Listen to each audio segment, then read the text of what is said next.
আসসালামু আলাইকুম। আমি সোনিয়া প্রেম চলে এসেছি নতুন একটি নাস্তার রেসিপি নিয়ে। আজকে আমরা করব সুজির হালুয়া বা বরফি। ঝটপট বিকেলের নাস্তা বানানোর জন্য এই রেসিপিটা বেস্ট। আমি প্রথমেই কয়েকটা বাদাম ভেজে নিচ্ছি শুকনো খোলায়।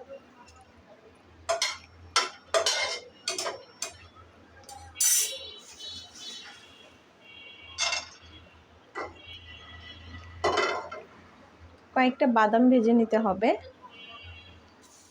বরফির মধ্যে বাদামটা দিলে, কিশমিশ দিলে স্বাদটা আরও বেড়ে যায়। তো আমি কয়েকটা প্রথমে বাদাম ভেজে নিচ্ছি।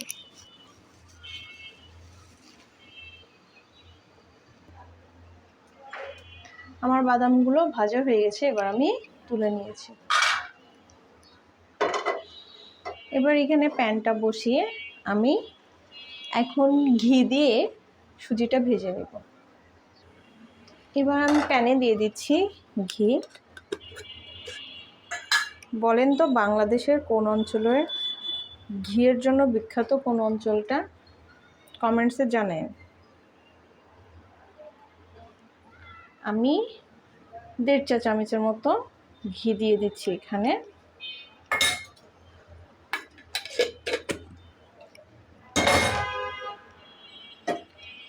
ঘিটা বেশি গরম করা যাবে না।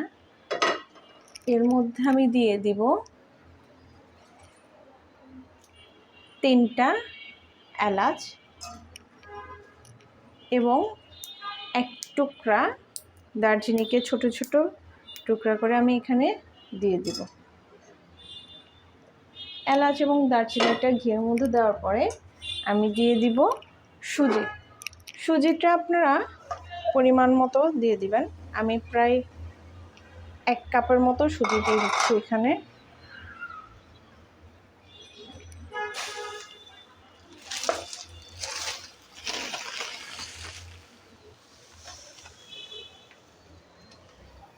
মেপে দিলে ভালো হবে, যারা নতুন তারা ইজিলি বুঝতে পারবেন। আমি এখন ঘিটার সাথে সুজিটা খুব সুন্দর করে রোস্ট করে নিব।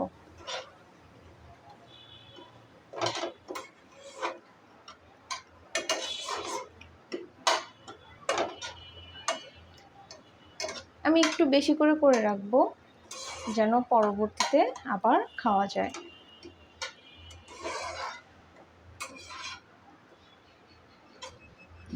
আমার হাজব্যান্ড, আমার শ্বশুর, ওনাদের সবারই এই মিষ্টি জাতীয় নাস্তাটা একটু বেশি প্রিয়, সেই জন্য আমি করে ফেলতেছি বেশি করে।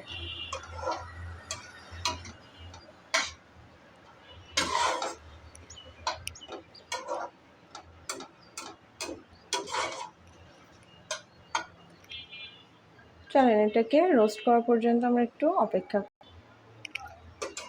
যত লো আছে সুজিটা ভাজবেন তত কিন্তু সুজিটা একটা সুন্দর কালার আসবে। একটা ব্রাউন ব্রাউন কালার আসলে বরফির কালারটাও অনেক বেশি সুন্দর লাগবে।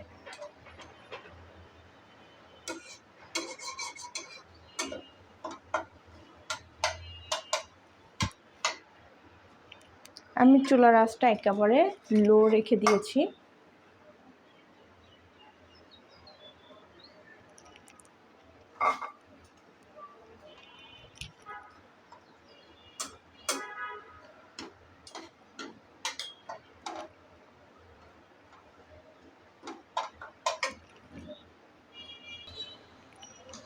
সন্ধ্যা সন্ধ্যা হয়ে গেছে তো এর জন্য একটু শ্যাডো আসছে।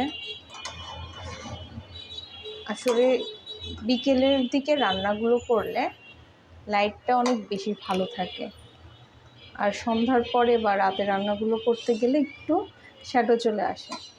যে কারণে যারা ভিডিও বানাতে চান তাদের উচিত যে সন্ধ্যার আগে রান্না করে ফেলা। এটাকে আমি এখনও নাড়তেই আছি, কারণ লো আছে। এটা নাড়লে এটা একটা ব্রাউন কালার আসবে, বরফির কালারটারও অনেক বেশি সুন্দর হবে। আমি অন্য চুলাতে দুধ বসিয়ে দিয়েছি, সেটা হালকা গরম করে আমি এটার মধ্যে অ্যাড করব।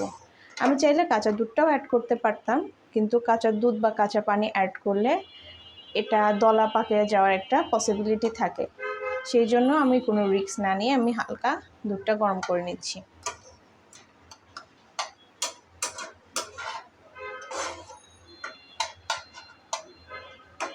এটা অনেক জোরে আঁচ বা হাই আঁচে যদি আপনি এটা রোস্ট করেন সুজিটা, তাহলে নিচ থেকে পুড়ে যাবে, একটা গন্ধ আসবে এবং বরফির কালারটাও সুন্দর আসবে না।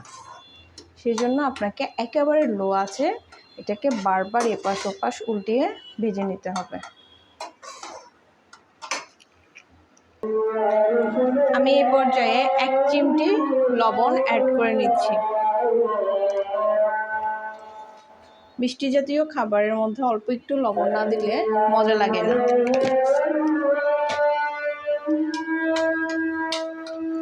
দেখেন আমার সুজিটা কিন্তু অলমোস্ট রোস্ট হয়ে গেছে। এবার এটার মধ্যে আমি দুধ অ্যাড করে দিব। দুধটা অলমোস্ট আমার হয়ে গেছে।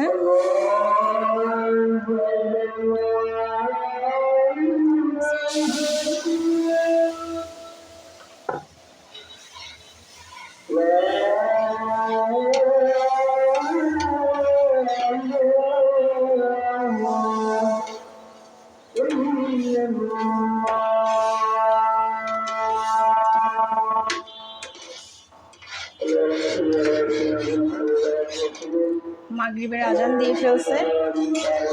আমি এসেছি আজানের একটু আগে।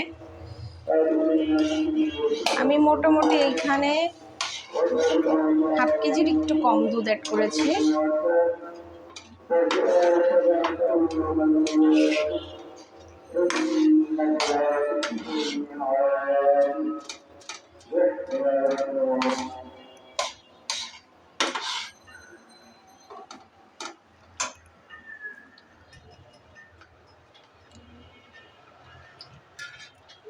এবং আমি 1 কাপের মতো একটু পানি অ্যাড করে দিচ্ছি, অল্প একটু, যেহেতু আমার দুধের পরিমাণটা একটু কম হয়েছে এর জন্য।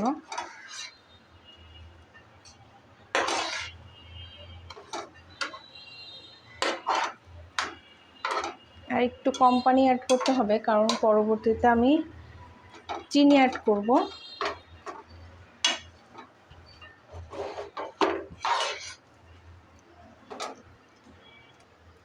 আমি একটু গুঁড়া দুধ হালকা গরম পানির সাথে অ্যাড করে দিলাম।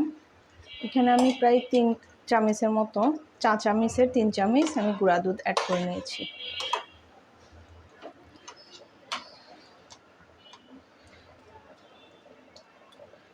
কারণ সুজিটা তো সিদ্ধ হতে হবে।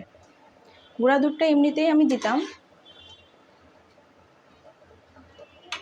এখন পানির পরিমাণটা একটু কম হয়েছে, এর জন্য আমি গরম পানিটা ডিরেক্ট না দিয়ে 1 কাপ পানির সাথে আমি এটা অ্যাড করে দিয়েছি। গুঁড়া দুধটা চাইলে আপনারা নাও দিতে পারেন, যেহেতু লিকুইড দুধটা দিয়েছেন। এটা ঐচ্ছিক।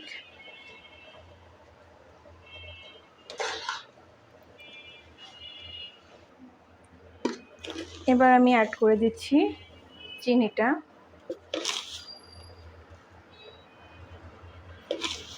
চিনিটা আপনারা আপনাদের স্বাদ অনুসারে, কেউ বেশি খায় কেউ কম খায়, এ অনুসারে দিয়ে দিন।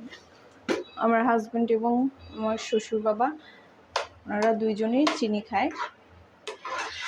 আর মূলত আজকে আমি আব্বুর জন্যই বানাচ্ছি, আব্বু একটু বেশি চিনি খায়, সেজন্য আমি চিনির পরিমাণটা একটু বেশি দিয়েছি। চলেন পরবর্তী সময় আমরা দেখব কেমন হয়। মোটামুটি রেডি হয়ে গেছে বরফিটা। এবার এটাকে আর একটু নেড়ে চেড়ে একটা সার্ভিং বলে সার্ভ করতে হবে। তারপরে ঠান্ডা হওয়ার পরে কেটে দিতে হবে। কেটে আপনারা ইচ্ছা অনুযায়ী পিস করে ফেলতে পারেন।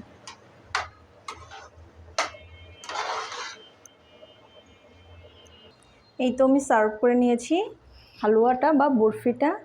এবার আমি এটাকে ফ্রিজে বা ঠান্ডা করতে দিব, পরে ইচ্ছা অনুযায়ী স্লাইস করে নিব। কারেন্ট চলে গিয়েছে দেখে আমি অফ ক্যামেরায় বাদাম এবং কিশমিশটা দিয়ে দিয়েছি। আজকের মতো এই পর্যন্তই। আল্লাহ হাফেজ। দেখা হবে পরবর্তী কোনো ভিডিওতে।